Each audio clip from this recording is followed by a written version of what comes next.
the sprinting Reddit page, and you guys can leave me questions too in the chat.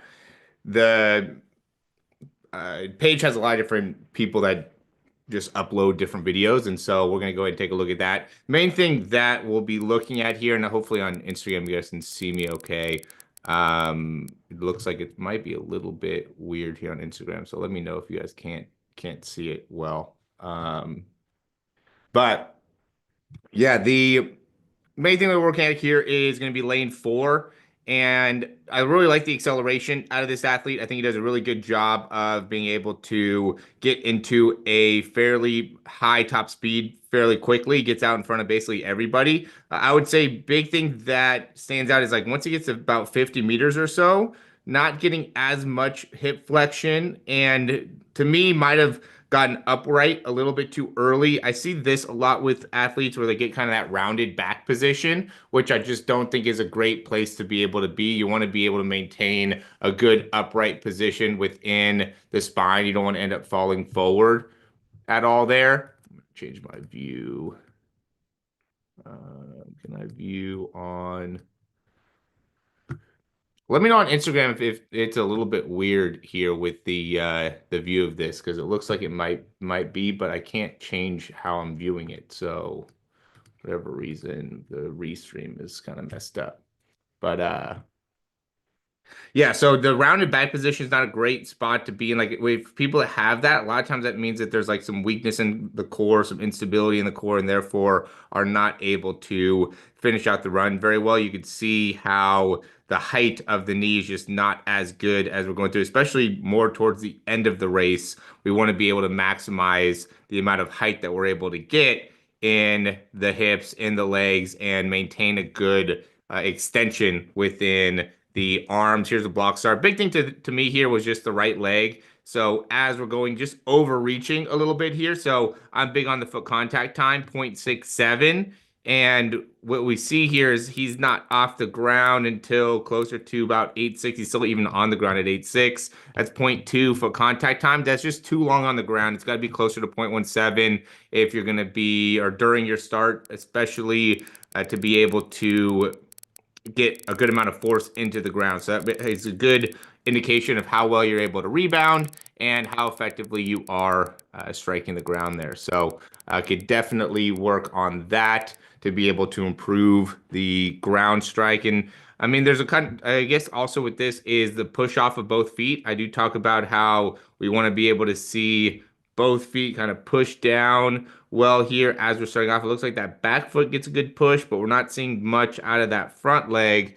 And so therefore we get a little bit too much outwards. I'm big on like a vertical push. Same thing here. We're going to see a little bit more of a vertical push out of the blocks. This isn't bad in terms of how we're landing in the quick foot contact time. On the curve, I think it's better to have a bit of a angle within the block so we're not going and immediately getting into the side of the track. So you can see he's getting a little bit wide here with the step. And just if you guys are watching here, I'm doing this because I want to be able to obviously promote things within my programs with like the speed breakdowns. We do these block start breakdowns. We do a lot of these types of breakdowns for athletes who are in the program who are looking to be able to improve their speed. This is just example breakdowns here. And so if you're interested in being able to get some sprint mechanics coaching, this is a great way to be able to do that. Again, we're just seeing a lot of height here with that front leg. So if we get a push off of both feet, see how his back heel isn't getting very much backwards and he's really lifting a lot more there rather than having a elongated front leg. And if you're looking to improve your ability to push off this back leg, the hip flexors are big when it comes to developing that at a higher level. So just to give you guys a better understanding of what are some of the main things that you want to be able to concentrate and work on to be able to improve your mechanics, I think a big part of that is going to be how well you are able to push off of that front leg. So definitely working on that ends up being important in being able to improve. We'll go to this one here as well. So this is lane 2, a little bit later on was really the requested time period. Got out pretty well here. Again, we're looking at the lane 2, a little bit closer lane position. Big thing to me with this is just see where he's landing.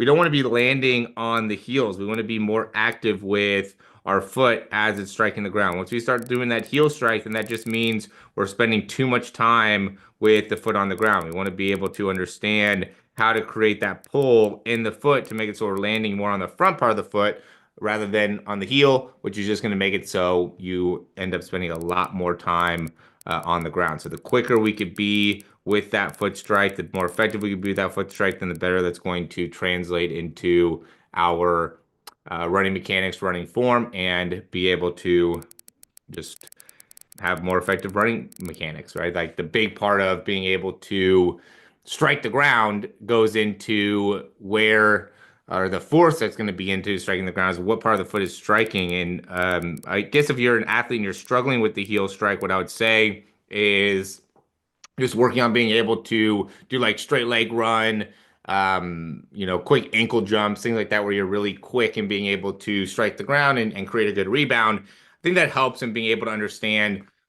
how to better control that. I do think that we could be better with how the foot's pushing off the ground just in general. I mean, it's impressive. I think the kid ended up running like 11.5, 11.6, like mid 11 with just like no understanding of how to use his ankle. He's not pushing off the foot well. He's not striking with the foot well, but is still running mid 11s, which is pretty good.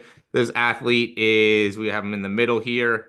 To me, the big thing is first, just very crunched up, right? So some of these things, I mean, I don't know how often you guys are looking at video. I think it's really important for a lot of you guys to be looking at video on a consistent basis to be able to understand what you look like, because I think that just getting that general information could be really important. We do want to get like that back shin. I want to say that's important to be able to get that to try to like 25 degrees-ish. It doesn't have to be 25 degrees, but I do think that if you can have the goal of getting around there, it just makes you more set up for success. Okay, and then you want to get a big explosive push off. See, way too early with the foot coming off the ground. I mentioned this earlier. Safa Powell, big part of what made his block start so great is he was very long with how much time he was pushing off for. He had a very elongated horizontal push in that front foot. Okay, so you don't want to be too quick in being able to get that front foot off the ground. You really want to be pushing. And again, to me, it wants to be a little bit more of a vertical push off. I see a lot of people that are very kind of straight up with the feet there. And let's just use the soft power real quick in an example. He's a lot more pushing downwards. Okay, so as that foot or as he's reacting, his first movement is like a downward movement into the block, and you can even see that front toe is up off the ground or up off the block. So that gives him a little bit more of a elongated opportunity within that push. You can see how long he's pushing for. We can see here, just not barely ever pushing. Right here, little bit of a push. That's all he got there, is that little bit. So make sure that you're working your push to be able to understand how to do this better. How to be able to perform at a higher level. If you're not pushing off well, it makes it very difficult to be able to accelerate in all phases. This one's going to be lane 4 here. Oh, they don't even have blocks. I didn't even realize that. Very upright though, just immediately got right into high knees, just immediately got into like an upright sprinting position, especially in this spot. You want to really be pushing out. When you're working on block starts without the blocks, make sure you're really emphasizing that horizontal movement, emphasizing that drive phase. And really, I think that the hands are important with this. If you can get your hands to be a little bit more out in front and then pull back, it just makes it so then your overall momentum is going to be more forward. If you go and immediately start lifting up with your hands, right? We get here with the hands really quickly rather than forward with the hands, then immediately your body position is going to follow that same thing. And the issue with that is just like the final parts of the sprinting, right? So a lot of times people will be like, hey, how do I get better endurance for the last 20, 30 meters of my race? I lose it at the last 30 meters. And I'll see recommendations. Oh, you need to run more 120s, 150s. And that's just not the case to me in a lot of in a lot of times. And the reason is because a lot of you guys are training very consistently. You run a 200 or a 150 and are not tired. So that's how you know that it's really not that you're not in the right type of shape. It really has to do with how effectively you go through your acceleration. If you only have a limited time, how our body works in our energy systems, you only have a limited amount of time in certain energy systems. And so if you blow a lot of your energy from 0 to 20, just trying to get the top speed, now you're going to end up making a big problem. We're going to have a big problem when you get to your last part of the race. But if you accelerate well, if you have a great ability to accelerate and have a forward lean and use that momentum and use the front side mechanics and are very efficient, then that's what makes it so then you finish very effectively. It has nothing to do with your endurance as much as it does the strategy necessary to be able to properly and effectively accelerate. So then when you get to your top speed, you're able to generate large amounts of force into the ground and do that in a very relaxed, concise way. And I think the strategy ends up being important as well. You just go in there and you just try to run as hard as you can.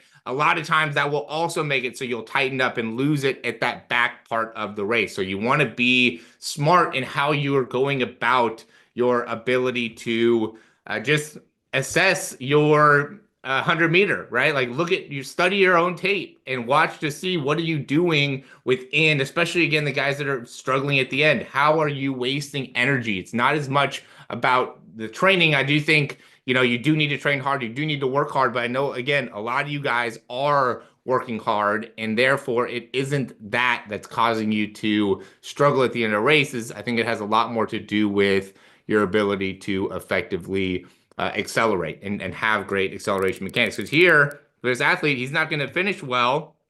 And I think to me, the bigger part of it is how much energy wasted at the beginning of the race. Look, now everybody else is passing him because everyone in the race is just doing a much better. Other athletes had a much better job of accelerating, right? So like even see him, see how he's down the whole time. Look at how long he stays in that drive phase. Be patient through the drive phase is the point of the video. For even being shorter, he stayed in his drive phase way longer. The taller athletes you watch, Usain Bolt, he stays in his drive phase for 40, 50 meters. And so we see this here, and that's why you're able to finish better, right? It's because you stayed patient in the drive phase. If you do that well and understand how to do that, it really, really makes a big difference. Here's a great one where we can see, again, it's another lane 4. This is an athlete who is struggling with his foot contact, and we can see how wide he is with his knees, how he's striking the ground. To me, one part of it's going to be more internal rotation. Another part is going to be what is our strategy for foot strike. I think a big part of this as well is also the strength within the hip flexors, the strength within internal rotators to make it so then we can effectively strike the ground. Even the ankle range of motion. So the thing with this is it's not a issue that's going to be solved in a week or 2 weeks. It's going to be solved by really taking the time to make the adjustments within the body. This is more of a body issue and how he's striking the ground and doesn't have the range of motion in the foot and the ankle. You can see how he's already turning within the foot as he's striking that ground. So you've got to have more dorsiflexion in the ankle and have a better understanding of how to use your ankle joint in general to be able to effectively strike the ground. Right, so the ankle joint is critical when it comes to this type of stuff where you see people crossing over or see people that have kind of that bow-legged positioning of the foot. It has a lot to do with the range of motion within the ankles and could also be, again, a hip flexor weakness, right? We could see a little bit of some weakness in the not or a little bit of limitation in the height of the knees and how high the knees are getting. The more effective we could be there, then you're going to be able to have a much better ability to strike the ground or have more time to be able to strike the ground. And that goes into it. Last part would just be when you're pushing off the ground, being able to push as quickly as possible and drive the knees through nice and quickly as the foot's leaving the ground. These are all kind of small little adjustments that make a difference in the running. This is like an athlete that made some big improvements within his running. I think they said he was like at a 12.4 or something, and then went down to like 11.6 within the course of the year. So made some obvious improvements within his sprint mechanics. A lot of good things here. This is why he's winning by a lot. Look at how good he's doing getting the knees out in front. He's very quick with the foot contact time. I would say it just looks like at this part of the race, he's starting to sink a little bit. Like right here, he looks very upright in the body position, very effective with how he's striking the ground. As he gets a little bit later on here, he's starting to sink with that hip. He's starting to land a little bit further back into the foot. Whoop. So we want to be able to stay landing on more of like the toes, more of the front part of the foot. It's not bad here, but we don't want to be overstriding. We want to be keeping that foot right up underneath the hip. Okay, so we can see he's a little bit out in front here as that foot's striking the ground, as he could be, a little bit more consistent. And that to me is like ends up being a core thing. It could also be like hips, glutes, low back. If you start to lose some of the strength there, it could even be the range of motion within like the calves and the ankles. So just being able to be consistently quick off the ground makes a big difference with your ability to just have that good effective turnover. When you spend or when you start striking the ground further back in the foot, then that makes it so it takes you longer to get to the front part of the foot, which makes it so then the push off ends up being later. Once the push off ends up being later, then it's harder to cycle the legs through as quick. If you start not cycling the legs through as quick, then that's what makes it so you land with those hips a little bit lower or start overstriding or landing with that foot out in front of you. So it just ends up being one of those cycles where if you can correct one or two parts of it, then every other part of it will start to play off of each other. But if you're going about your warm-ups and your sprints and your practices and you don't have like a general thing of, okay, this is what I'm really trying to focus on, this is what I'm really trying to improve, and you're just trying to run hard or get tired or get a workout, then you're just not going to see the same type of incremental progress that you should be seeing over the course of the season. The reason people get consistently better, right? We're starting to see the beginning of like these high-level track guys. This weekend we saw the Diamond League, the Grand Slam, and they're running, good times, no 9.9s, but this isn't going to be what they're running later on in the season. And the reason is because they're going to get very specific into what they need to work on within their technique, and we'll start addressing those issues over the course of the next few months. They're not going to be working a lot harder. They've already put in a lot of the work in terms of their body and the training. Now it's going to be much more of like the mental side and the technique side, and how can we address those issues. And I think a lot of times athletes make the mistake of not putting the time and effort into that in this part of the race. If you haven't been focusing on that already in this part of the season, then it's not going to be, going into your probably league finals or area finals or things like that. And for a lot of athletes now, high school athletes, college athletes, a lot of times it's too late. Like you should be already be thinking about the technique and working on the technique. Here we have another athlete. So this one is lane, I want to say 6. So we're here. Looks really strong in the legs, a lot of good things. The acceleration block star looks pretty good. Maybe could get a little bit wider with like the steps, a little bit more knee height. Like the acceleration though. Want to be able to get a little bit more straight pullback with that left arm if possible. I think that the arm swing is very quick, which is great. I would just say we want to be able to get more length on the front side, get that right knee to come all the way through. We could see how on these steps, the right knee is not getting as much straight through. The left side is very, very much the main part of his extension or distance that he's covering per step, where we really want to be able to get a good amount of symmetry there, both knees coming straight through to then get the good reach. And that's where he ends up just struggling at the end, is just not getting the same type of internal rotation or reach out in front as, even the athlete here in lane 5 or just higher level sprinters in general. There's a lot more range we could be getting within the feet to make it so then we can, and within the hips to come right up underneath to make it so then we're striking the ground with the correct amount of force. If we start to lose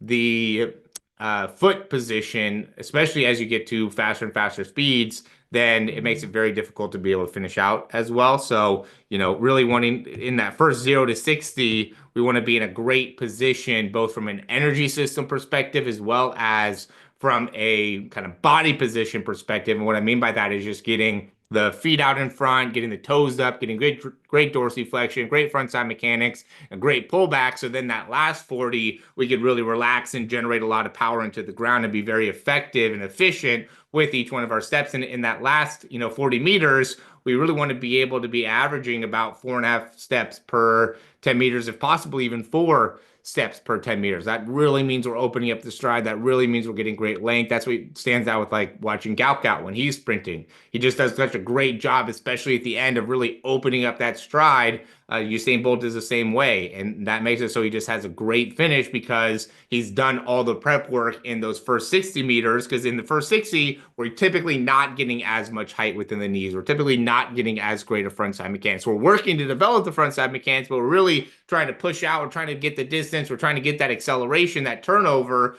And a lot of the turnover has to do with the push and what we're doing with the foot on the ground to be able to build up that speed. And then as we're getting through into the 15, 20 meters, 40 meters, then that's when we really start to get better control of the foot and the hips to make it so now our feet are a little bit more underneath us to make it so then we can get into a good last 40 meters of the race for the 100. When we're talking about the 200, it's going to be more like that last 50 meters because you're going to get the strategies are just very different from the 100 to the 200 to the 400. So again, make sure that you're being concise with your strategy and you're at least taking some time to be able to look at it and understand it, because if you're not doing that, it just makes it a lot more challenging for you as a athlete. You're just not going to be able to get the same type of information from each one of your races. And if you're not filming your races, again, that's a big problem. You got to be filming your races. You want to make sure that you understand what you're doing